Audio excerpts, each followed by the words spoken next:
You're tuning into Black and White Sports on YouTube. The no-holds-barred truth on sports. The main event starts now. I am back. Rodrance for Black and White Sports 2. If you're new to the channel, hit the subscribe button, like, comment. Damn, we're busy this morning. We are busy knocking videos out. I've got several. I'm theoretically have 4 videos today. Davante Adams and the Raiders. Looks like the Raiders is going to be the team of the day. We know Davante Adams came out very publicly last week, I believe it was, and was like, I don't know what direction we're going. My boy, Derek Carr, is now a New Orleans Saint, and we got Jimmy Garoppolo. What's the direction of the franchise? Said a lot of things that would lead you to believe that he was not very happy. Some even speculated, well, would he want to go to the Jets to be with Aaron Rodgers? But then he also came out and said, I'm a bad MF, Aaron Rodgers or not. Well, he's not wrong. I mean, Davante Adams is one of the baddest wide receivers in the league. He proved that last year. He did. He threw up some badass numbers with Derek Carr and then Jarrett Stidham. My God, him and Jarrett Stidham threw up numbers against that Niners defense that was impressive. Well, now we also got, if anybody remembers, the infamous ESPN Monday Night Football shoving incident. I believe it was against the Chiefs. It was against the Chiefs, where a ESPN cameraman sauntered out in front of Davante Adams after the game, heading towards the locker room, and Davante Adams gave him a shove from hell straight into the ground. Well, we've got 2 things. Now, Davante Adams has since come out and said that him and the Raiders are cool and everything's fine. And he put up a picture with, I think, Ziegler, the GM. Look at us, kumbaya. Great. Okay. All right. But Josh McDaniels has made some comments about Adams' comments and where Adams stands. But before we get to that, let's get to something more important. The guy, the cameraman that got shoved, is suing everybody. He is suing everyone that it seems like he can get a hold of for getting shoved. Davante Adams, the Raiders, and the Chiefs are facing a lawsuit from the worker over wide receiver post-game shove. Bleacher Report. Now, keep in mind, this guy was working Monday Night Football, but I think these guys work as independent contractors, if I remember correctly. So he's just out there. Yes, he's an IC for ESPN, but he's not officially under the ESPN umbrella, if I remember that right. Raiders star Davante Adams, his team, and the Kansas City Chiefs are among 5 defendants facing a civil lawsuit stemming from the wide receiver pushing a video production crew member to the ground as Adams was leaving the field following an October 10th game. David Hudnall of the Kansas City Star reported that Park Zebley, that's your name, filed the complaint in Jackson County Circuit Court, while Adams was charged with 1 count of misdemeanor assault in Kansas City Municipal Court, is scheduled to appear in court June 26th. Zebley, who alleged he feared for his life and suffered concussion symptoms, per Hudnall, said that wasn't enough. Look, I'm not going to dispute that this guy might have had concussion symptoms, but that smells to high hell, this feared for my life bullshit. Do we really believe Davante Adams was going to do something for your mortal life in front of 70, 80, 90,000 fans on national television? I mean, yeah, he pushed you on national television, but I just don't buy that. And here, I probably shouldn't even play this.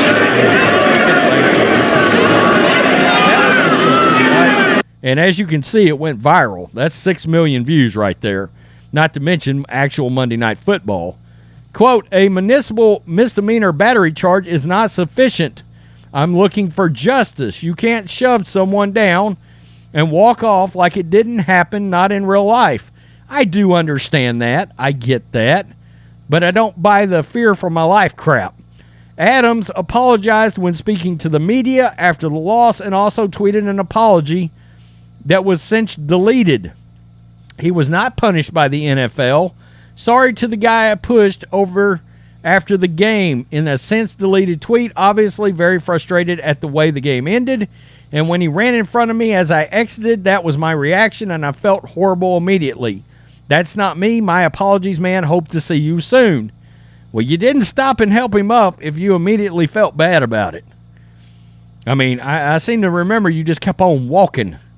The suit named the Chiefs as well as Jackson County Sports Complex Authority and Landmark Event staffing and alleged negligence on their part that contributed to the shove happening. It also said Zebley received online death threats from fans when his identity was discovered. Yikes. Never a call for that. As for the game, Kansas City defeated Adams Raiders 30-29. He had 3 catches for 124 and 2 touchdowns. I mean, Adams is a badass. He is, as far as an actual on-field perspective. No doubt about it. It was a very important game for the Raiders, and they were really damn competitive. It was an emotional loss. I remember that. Now, Josh McDaniels has opened up and said a couple of things about the fact that, of course, Davante Adams was critical of the franchise and the direction.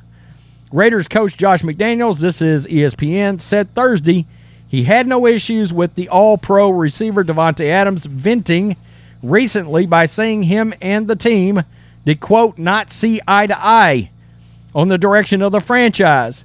McDaniels says Adams, entering his 10th NFL season, quote, has an opinion and voice because he has earned it over the course of a career. Quote, I respect the hell out of anything that he would say or suggest or anything like that, McDaniel says. During the course of the process of trying to improve the team, which I know where Davante comes from, he's a competitor. He wants to win, and that he's really his sole focus, and that's what he does here every day. He's here pushing himself, pushing his teammates. He's been a tremendous leader again this spring for our football team. Adams, meanwhile, said he was, quote, unapologetically me, while adding he sometimes gets taken out of context, while reiterating love for McDaniels and GM Dave Ziegler, and said he looked forward to catching passes from Jimmy Garoppolo, or Tom Brady. That video forthcoming, if you haven't already watched it by now. I'm ecstatic to get work with the new guys, and Jimmy's a great guy, love him to death. Look, the 49ers teammates love Jimmy. The Raiders teammates will love Jimmy. I didn't know him very well before he got here. As far as the front office, I haven't had a relationship like what I have with those guys. So you can grab something and run with it if you just want to get clicks, and that's what people often do with me. Things that I say, whether I misspeak or I speak up. But at the end of the day, I'm a Raider. I'm excited to be here. I love my head coach. I love my GM and here and everybody. I mean, top to bottom.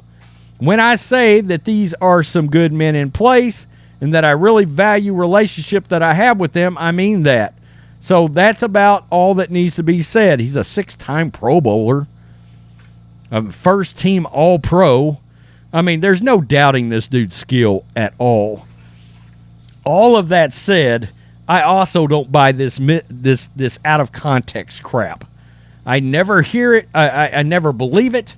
You hear guys say it, and I'm like, no, you were pretty conscious and lucid and very detailed with your comments and your criticalness of the team.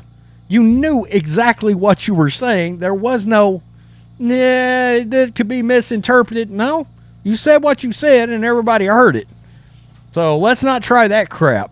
You may have mended fences, and that's a thing. Okay, great.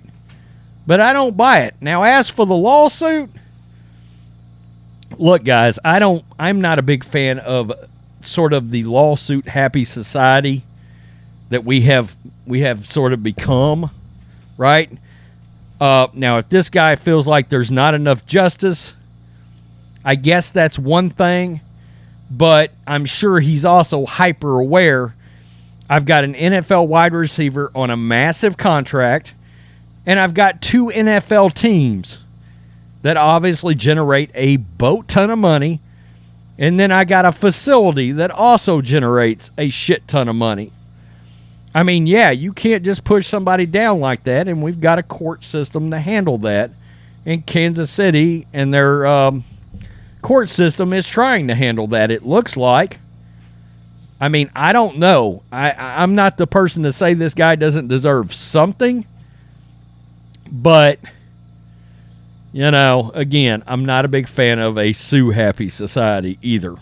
I'm not. It seems like it happens all the time.